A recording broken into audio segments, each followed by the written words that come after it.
આ એક central mining planning and design institute, જેને આપણે CMPDI કહીએ છીએ, એનો IPO આવ્યો હતો 163-172 રૂપિયાના ભાવની આસપાસ. અને લગભગ 163-172ની એની ઇક્વિટી રેન્જ હતી. ફાઇનલ પ્રાઇસ 172 પર સેટલ થયું. 20મી માર્ચે ઓપન થયો હતો, 24મી બંધ થયો હતો અને 30મી માર્ચે એનું એક લિસ્ટિંગ થયું હતું. ટોટલ ઇશ્યુ સાઇઝ હતી 1,842 કરોડની અને એ કમ્પ્લીટલી ઓફર ફોર સેલ હતી.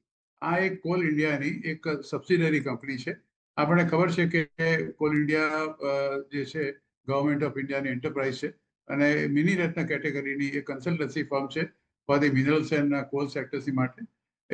This company is operating fully as the fully owned subsidiary company of Coal India Limited under the Ministry of Coal, and end-to-end advisory service from initial mineral exploration to mining closure એ લોકો એ બધી સેવાઓ આપે છે.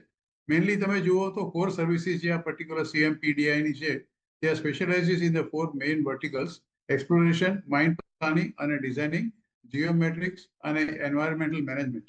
અને એનું corporate ડિટેલ્સમાં તમે જુઓ તો કંપની ખાસી જૂની છે. 1975માં એનો સ્થાપના થઈ હતી. એનું હેડક્વાર્ટર અત્યારે રાંચી, ઝારખંડની અંદર છે. અને company operates through about 7 regional institutes located in Asansol, Dhanbad, Ranchi, Nagpur, Bilaspur, Singrauli, Bhubaneswar. North ઇસ્ટની અંદર વધારે છે.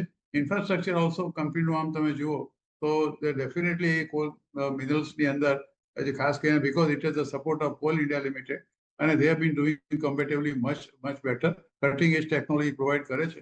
અને ક્લાયન્ટલ તમે જુઓ કંપનીના, તમે તો પહેલી CIL is the first client government of ઇન્ડિયાનું. અને સ્ટ્રેટેજિક ડિસિઝન લેવા માટે આ કંપની બહુ જ પોતે અગ્રેસર ભાગ હોય છે. એસ્પેશિયલી બ્લોક એલોકેશન જે કોલના છે એ જે શોધ્યા પછી એને કેવી રીતે કરવું, અને સાથે સાથે એક્સટર્નલ ક્લાયન્ટ્સ પણ છે. NTPC છે, સેલ છે, વેદાંતા છે, ટાટા સ્ટીલ છે. કંપની ફંડામેન્ટલી સારી છે. 30% જેટલું રિટર્ન આપ્યું હતું. થોડો ઘણો કરેક્શન છેલ્લા એક અઠવાડિયામાં આવ્યું છે, પણ મને એવું લાગે છે કે કંપની કમ્પ્લીટલી ડેટ ફ્રી છે. કોલ ઇન્ડિયાની સબસિડરી છે 100%. અને આ જાતની સર્વિસીસ બહુ ઓછી કંપનીઓ આપતી હોય છે.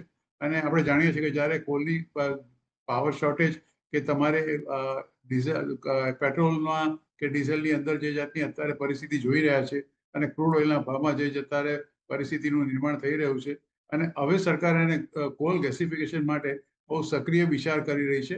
અને આઈ થિંક આને માટે કન્સલ્ટન્સી આ કંપની બહુ જ અગત્યની છે.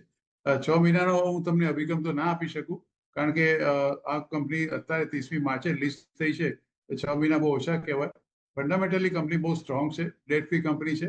અને મારે તો વિચાર છે કે એમને જો IPO શેર મળ્યા હોય એ થોડા એ ચોક્કસ ઊભા રહે, કારણ કે 263-64 રૂપિયા સુધી એનો ભાવ ગયો છે. આજે થોડો ઘણો ઘટ્યો છે 236ની આસપાસ. એટલે આઈ થિંક જે ઇસ્યુ થયો 172ની સામે 263 સુધી ગયો છે. અને આ ભાવે લેવા હોય તો પણ લઈ શકો છો. 2-1 વર્ષનો ટાઈમ આપવો પડશે. અને જો તમારે આ ભાવે લો તો સ્ટોપ લોસ 220 રૂપિયાનો રાખજો. તો આમ તો 150 રૂપિયા સુધી નીચે ગયો છે, પણ બહુ એનું મહત્વ એટલા માટે નથી કે 30મી માર્ચે રિલીઝ થયો છે, એટલે વધારે પડતા ડેટા અવેલેબલ નથી. પણ 220ના સ્ટોપ લોસ સાથે આ ભાવે પણ તમે લઈ શકો છો.